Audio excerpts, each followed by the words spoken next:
존경하는 국민 여러분, 이석현 국회 부의장과 선배 동료 의원 여러분, 국무총리와 국무위원 여러분, 정의당 원내대표 심상정입니다. 날씨가 꽤 쌀쌀해지고 있습니다. 입동이 며칠 남았습니다만 국민들의 삶이 겨울로 들어선 지는 꽤 오래되었습니다. 찬바람이 불 때쯤이면 난방비 걱정으로 보일러 스위치를 누르는 것마저 덜덜 떠는 것이 지금 서민의 삶입니다. 대통령부터 여야 정치권 모두 한 목소리로 민생 경제를 부르짖고 있습니다. 그러나 국민들의 삶은 여전히 어렵기만 합니다. 46조 원의 재정 확장을 하면 뭐합니까? 골목시장에는 기별도 없습니다. 고용률을 70%까지 끌어올리겠다고 하지만 시간제, 초단기 계약직만 늘어나고 있습니다. 4대 중증질환 건강보험 보장성 강화하겠다고 했지만 한시가 급한 중환자들에게는 부지 하세월입니다. 단기적인 경기 부양책으로는 대한민국 경제 살릴 수 없습니다. 한가운데 구들장이 내려앉은 상황인데 아무리 군부를 떼봐야 아랫목만 절절 끌어 타들어갈지언정 윗목은 여전히 냉골일 수밖에 없지 않겠습니까? 국민의 3분의 1이 비정규직입니다. 그중에 3분의 1이 단기 계약직입니다. 1900만 월급쟁이 중에 절반은 월급이 200만 원도 안 됩니다. 국민의 절반이 소비 여력이 없는데 어느 기업이 투자를 마음 놓고 할 것이며 어떻게 경제가 활성화될 수 있다는 것인지 저는 묻고 싶습니다. 지난 20년간 기업들이 쌓아둔 사내유보금 760조 원, 29배나 증가했습니다. 월급쟁이 실질임금 상승률은 제로, 그나마 임시직은 마이너스입니다. 고통 분담해야 한다고 하시는데 누구의 고통을 분담해야 한다는 것인지 분명히 말씀해 주십시오. 절반의 국민들은 이미 더 이상 졸라맬 허리가 없습니다. 그럼에도 박근혜 정부는 서민에게 빚 부추겨서 부동산 경기 부양하려 하고 있습니다. 부자 증세 대신 서민 증세하고 공공요금 올리고 고속도로 통행료도 올리겠다고 합니다. 벼룩에 간을 넣어먹는 염치 없는 일입니다. 제발 국민들 좀 살려주십시오. 자유시장 경제이론의 창시자 아담 스미스는 이기심만으로 가득 찬 세상에서는 시장경제마저 제대로 돌아갈 수 없다고 일갈했습니다. 지금 우리 경제의 현실에서 깊이 새겨야 할 경고라고 생각합니다. 소득주도 경제를 제대로 하는 것이 답입니다. 수출은 주춤하고 빚에 의존한 소비도 한계에 부딪힌 상황에서 경제가 선순환될 수 있는 유일한 활로는 서민들의 가계소득을 늘리는 일입니다. 소비 여력이 없는 국민의 절반을 방치하고서 매수도, 투자도, 경제 활성화도 가능하지 않습니다. 민생경제의 핵심은 600만 비정규직의 월급을 올리고 500만 자영업자 소득을 늘리는 것입니다. 그럼에도 박근혜 정부는 서민에게 빚 부추겨서 부동산 경기 부양하려고 하고 있습니다. 최근 선진국의 정상들이 앞다투어 최저임금 인상에 심혈을 기울이고 있는 이유가 바로 여기에 있습니다. 최경환 부총리, 소득주도 경제하겠다더니 왜 거꾸로 가고 있습니까? 최저임금 인상 말만 해놓고 왜 구체적인 방안을 내놓지 않는 것입니까? 지도에 없는 길 가겠다더니 설마 길을 찾지 못한 것은 아니겠죠. 소득주도로 가는 길을 제가 안내하겠습니다. 박근혜 정부 임기 내에 할 수 있는 시급하고 기초적인 것 2가지만 말씀드리겠습니다. 먼저 박근혜 대통령 임기 내에 최저임금 1만 원으로 인상하십시오. 내년 최저임금이 시급 5,580원인데 너무 급진적인 제안이 아니냐 이렇게 반문하실 수 있습니다. 그러나 그렇지 않습니다. 정부가 올해 공공부문 용역 노동자들의 임금으로 권고하고 있는 시중노임 단가가 시간당 7,920원입니다. 시중노임 단가의 개념은 사실상 정부가 최저임금이 이 수준은 돼야 된다는 것을 인정한 것이나 다름없습니다. 시중노임 단가 인상 추세로 보면 17년까지 1만 원에 근접할 것으로 봅니다. 부담이 될 수 있는 영세사업장이나 중소기업에 대해서는 정부가 지원할 수 있는 방안을 마련하십시오. 둘째, 박근혜 대통령 임기 내에 공공부문 비정규직 노동자를 100% 정규직화하십시오. 우리나라는 경제협력개발기구 회원 중에 저임금 노동자 비중이 가장 높습니다. 박근혜 대통령은 2015년까지 공공부문 비정규직 전면 해소를 약속했습니다. 그러나 지금까지 공공부문 정규직 전환은 9%에 불과합니다. 박근혜 대통령 임기 남은 3년 동안 매년 12만 명씩 정규직으로 전환하면 35만 명 공공부문 비정규직 해소할 수 있습니다. 김무성 새누리당 대표께서 국회의원과 고위공무원 임금 동결하자고 말씀하셨습니다. 사회적 대타협을 위해 제안하신 만큼 국회의원과 3급 이상 공무원까지 임금 동결을 확대해서 그 동결분을 공공부문 정규직 전환 비용으로 충당할 것을 제안드립니다. 존경하는 국민 여러분, 선배 동료 의원 여러분, 지난 9월 중소기업 중앙회에서 비정규직으로 일하던 25살 젊은 여성이 스스로 목숨을 끊은 안타까운 사건에 대해 알고 계실 겁니다. 대학원에서 공부하며 총명함과 근면함을 두루 인정받던 이 젊은 여성은 2년 동안 3개월, 6개월, 2개월, 3개월, 2개월, 3개월, 2개월 이렇게 7번씩이나 쪼개기 계약을 당했습니다. 게다가 정규직이 되기 위해 성추행까지 참아가며 매일매일 느꼈을 모멸감과 낭패감을 생각하면 또래의 아이를 둔 엄마로서 피가 거꾸로 솟는 심정입니다. 기간제법 입법 취지가 비정규직 차별을 금지하고 보호하겠다는 것입니다. 그러나 실제 현장에서는 쪼개기 계약으로 청년 여성 비정규직의 미래와 꿈을 쪼개는 흉기로 둔갑되어 있습니다. 저는 정부가 이런 현실을 방치하고 있는 것에 몹시 화가 납니다. 기간제법이 더 이상 쪼개기법으로 악용되지 않도록 정부는 실태조사와 제도 정비에 당장 나설 것을 촉구합니다. 존경하는 국민 여러분, 저는 얼마 전 후쿠시마 사고 당시 수상이었던 간 나오토 일본 전 총리와 간담회를 가진 바 있습니다. 간 나오토 전 총리는 초의 의심 없이 원전 안전 신화를 믿었다고 말했습니다. 그러나 후쿠시마 사고 현장을 방문했을 당시 원전 소장이 원전 전문가가 아닌 경제학자라는 사실을 알고 몹시 놀랐다고 고백했습니다. 그리고 그분은 탈핵 전도사가 되었습니다. 고이즈미 전 총리, 호사카와 전 총리 또한 탈원전의 선두에 서 있습니다. 일본의 주요 정치 지도자들은 국민 안전을 위해 탈원전에 발벗고 나서고 있습니다. 우리나라는 원전 23기로 세계 최고의 원전 밀집 국가입니다. 향후 원전 사고의 위험이 가장 높은 고리 월성 원전을 보유하고 있습니다. 그럼에도 불구하고 우리 정치권은 원전에 대해 근본적인 성찰을 하고 있지 않습니다. 중국 동해안에 건설되고 있는 수십 개의 원전은 우리나라 및 동북아 안전에 직결돼 있지만 우리 정부는 이에 대해 입을 굳게 닫고 있습니다. 현 세대에게는 원전의 안전한 이용을, 그리고 미래 세대에게는 핵 없는 세상을 물려주는 것은 대통령과 우리 국회의원의 당연한 책무입니다. 박근혜 정부는 원전 유치를 반대한 삼척시 주민투표 결과를 수용해야 합니다. 그리고 낡은 원전, 월성 1호기, 고리 1호기 폐쇄해야 합니다. 원전을 대체할 재생 가능한 에너지 사업을 서둘러 주십시오. 국회 현안에 대해 말씀드리겠습니다. 공무원연금 개혁해야 합니다. 공적연금의 재정 안정화의 잣대를 강요한다는 비판이 있습니다만 빠른 고령화와 수명 연장 시대에 연금 재정의 지속 가능성에 대한 책임은 누구도 회피할 수 없는 과제입니다. 무엇보다 하위 공무원들의 충격과 피해를 최소화하는 방안이 마련되어야 합니다. 하위직 공무원들의 연금 권리는 가능한 보장하고 상위직 연금액은 노후보장의 상식선을 넘지 않는 범위에서 조정안이 마련될 수 있도록 저희 정의당도 함께 노력하겠습니다.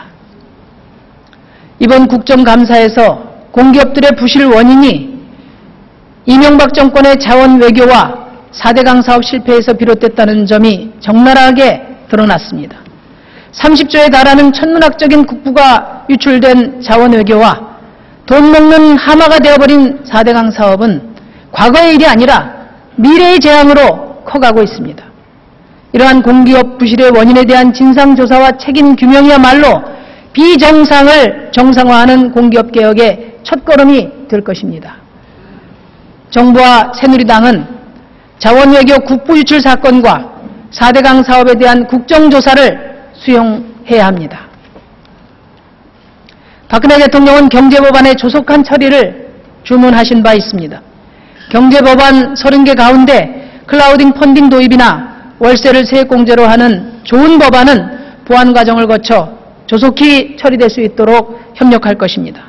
그러나 단통법처럼 서민 울리는 민생법안, 반민생법안, 대기업 소원수리용 법안들은 단호히 반대합니다. 학교 옆에 관광호텔을 짓는 법을 어느 부모가 찬성하겠습니까?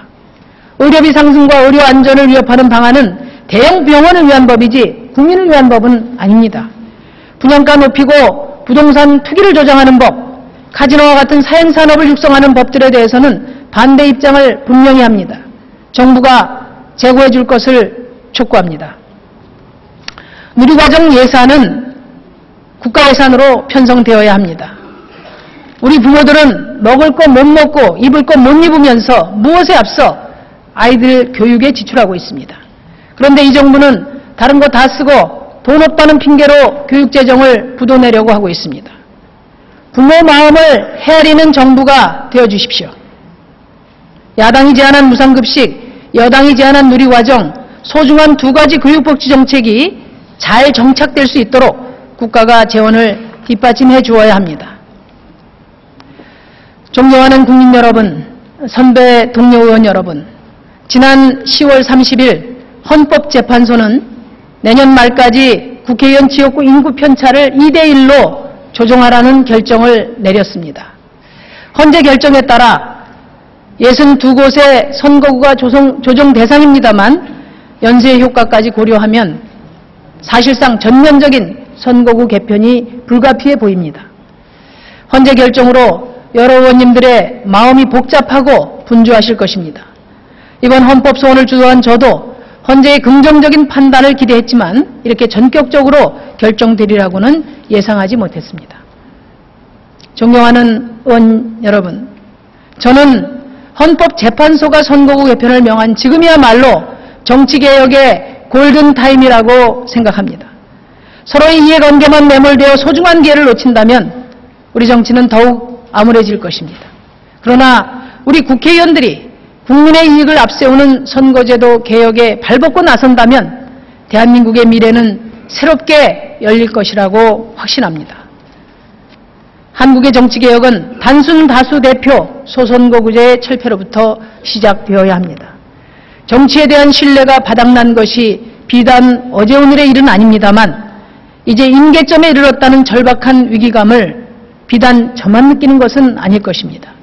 국민들은 더 이상 소모적인 대결 정치, 기득권 편향 정치를 용납하지 않을 것입니다. 어쩌다 우리 정치가 이렇게 되었습니까? 제가 국회에서 만나본 의원님들은 대부분 여야를 떠나 의정활동 의욕이 넘치고 대화와 타협의 정치를 갈망하셨습니다. 그럼에도 당으로 묶이고 양당이 마주서면 작은 견해 차이도 극단적인 진영 논리로 치닫게 됩니다. 국회가 공전되고 대립이 격화되는 만큼 사회 계층별 격차는 더욱 심해지고 있습니다. 이런 정치 현실이 양당이 주도해온 정치의 결과라는 점을 이 자리에 계신 국회의원 여러분도 부인하지 못하실 겁니다. 지금의 단순 다수제와 소선거구제의 결합은 정당 간의 공정한 경쟁을 구조적으로 제약해 왔습니다. 이 제도 하에서는 아무리 능력 있고 참신한 제3세력이어도 제1당, 제2당이 될 가능성은 전혀 없습니다. 또 새누리당과 새정치민주연합 양당이 아무리 잘못된 정치를 해도 늘 2등은 보장되는 구조입니다. 그러다 보니 대안과 성과에 주력하기보다 상대를 흠집내고 악마로 만드는 정치로 나아갈 수밖에 없지 않겠습니까? 우리 정치권은 선거 때만 되면 대대적인 공천 물갈이 경쟁으로 정치개혁을 대신해 왔습니다. 우리나라처럼 의원 교체율이 높은 나라가 없습니다. 그럼에도 비정규직은 계속 늘어나고 맞벌이 부부의 삶은 더욱 고단해지고 있습니다. 지금의 양당 체제가 우리 사회의 갈등 구조를 효과적으로 해결하지 못했다는 증거입니다. 이제 격렬하기만 할 뿐 아무런 희망을 만들어내지 못하는 불모의 정치는 종식되어야 합니다.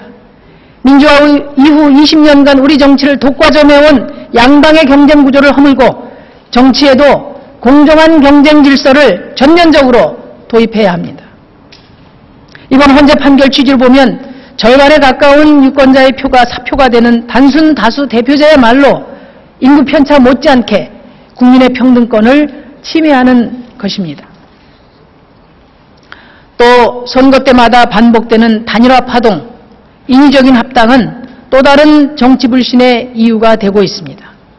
다른 가치, 다른 정치가 존중되지 못한 채 정치 양극화의 압박 아래 야권 연대니 보수 단일화에 함몰되는 한 우리 정치 발전은 기대하기 힘들 것입니다. 시민의 정치적 의사가 굴절되지 않으면서도 안정된 득표를 얻는 결선투표제는 민주정치 발전과 신뢰받는 정부를 구현하는 유력한 방법이 될 것입니다. 이 과정에서 신진 세력, 소수 세력도 역시 연정을 통해서 자신의 능력만큼 국정에 참여할 수 있게 됩니다. 이에 저희 정의당은 현행 단순 다수 대표 소선거구제를 독일식 정당 명부 비례대표제로 전환하고 대통령 및 광역단체장 선거에 결선투표제를 도입할 것을 제안합니다. 이를 위해 국회는 즉시 정치개혁특별위원회를 구성해야 합니다. 우리 정의당의 제안을 포함해 이미 제안돼 있는 도농복합선거구, 중대선거구 등 다양한 방안을 놓고 서로 열린 자세로 지혜를 모아나갈 것을 제안합니다. 아울러 선거구 획정을 둘러싼 이전 투구를 방지하기 위해 국회 산하에 있는 선거구 획정위원회를 중앙선거관리위원회로 이전하는 것도 서둘러야 합니다. 지난 정당 대표 연설에서 김무성 대표께서는 오픈 프라이머리 입법화를 제안하셨습니다. 오픈 프라이머리를 개별 정당이 자율적으로 하는 것을 넘어 입법화하는 것은 반대합니다. 공천 갈등의 심각성을 이해는 합니다만 그것은 당의 리더십과 내부 규범에 의해 풀어가야 할 문제입니다. 공직 후보 선출 방법을 법으로 강제하겠다는 것은 각 정당이 가진 문화와 규범의 다양성을 무시하는 것입니다. 헌법에 보장된 정당의 자율성을 침해하는 것으로서 위헌적 발상입니다. 지난 지방선거 기초공천제 폐지 논란을 재현하는 운을 범하지 않기를 바랍니다. 오픈 프라이머리가 공천 갈등 완화의 대안이 될 수 있는지도 의문입니다. 그동안 하향식 공천이 의원 줄 세우기와 계파 정치를 심화시켰다는 점에서 상향식 공천은 긍정적인 측면이 있습니다. 저희 정의당은 정당 창당 때부터 공직 후보자를 당원 직선 방식으로 선출해 왔습니다. 그러나 공천은 정당의 본질에 속하는 것입니다. 자율성과 책임성을 갖고 후보를 공천해야 비로소 정당다운 정당이라고 할 수 있을 것입니다. 공천과 관련된 당내 갈등 때문에 정당의 공천권을 국민에게 미루는 것은 책임 정치와 어긋나는 것입니다. 또 오픈 프라이머리는 당적 기반이 아니라 동원력을 갖춘 돈 있고 명망 있는 유지, 명사들에게 절대적으로 유리한 제도라는 점도 새겨봐야 합니다. 개헌의 필요성이 제기되고 있습니다. 개헌에 대한 국민의 관심은 더 이상 이런 정치로는 안 된다는 절박감의 표현이라고 생각합니다. 미국을 제외한 선진국들은 대부분 내각 책임제를 기본으로 하고 있습니다. 저는 이제 우리나라도 연정형 권력구조로 나아가야 한다고 생각합니다. 그러나 다양한 정치 세력의 진입이 허용되지 않고 연합정치의 경험도 없는 상황에서 유력 정치 세력 간의 권력 나눠먹기로 개헌이 다뤄진다면 우리 국민들은 동의하기 어려울 것입니다. 개헌은 한반도 통일국가를 준비하는 차원에서 논의되어야 합니다. 다원화된 국민의 정치적 이해를 골고루 대변할 수 있는 정당체제를 도입하고 조정과 타협의 연합정치를 제도화해야 하며 국민의 기본권, 사회권을 강화하는 전망 속에서 이루어져야 합니다. 비례대표를 대폭 늘리고 결선투표제를 도입하는 선거법 개정이 추진된다면 개헌 논의도 탄력을 받게 될 것입니다. 헌법은 정치 경쟁의 원칙과 규범을 정하고 시민의 삶을 틀짓는 최고법입니다. 그래서 개헌 논의는 책임성이 요구됩니다. 박근혜 대통령은 자신의 개헌 약속에 대해 책임 있는 입장을 밝혀야 합니다. 또 각 당은 개헌안과 프로세스에 대한 당론을 확고히 해야 할 것입니다. 개헌을 공론화하기 위해 당적으로 정돈된 결연함을 갖추는 것은 시민과 헌법에 대한 최소한의 예의일 것입니다. 개별 의원, 개별 정치 지도자 차원에서 중구난박으로 제기되는 개헌론은 권력 교체기마다 등장하는 개헌파리 정치로 취급되어 국민과 공감하기 어렵습니다. 존경하는 선배 동료 의원 여러분, 비정상적인 정치의 정상화는 우리 국회의원들이 책임져야 할 몫입니다. 정치의 가치가 인정받고 정치인으로 자부심을 회복할 수 있도록 역사적 사명감을 갖고 정치개혁에 나서주실 것을 간곡히 호소드립니다. 경청해 주셔서 감사합니다.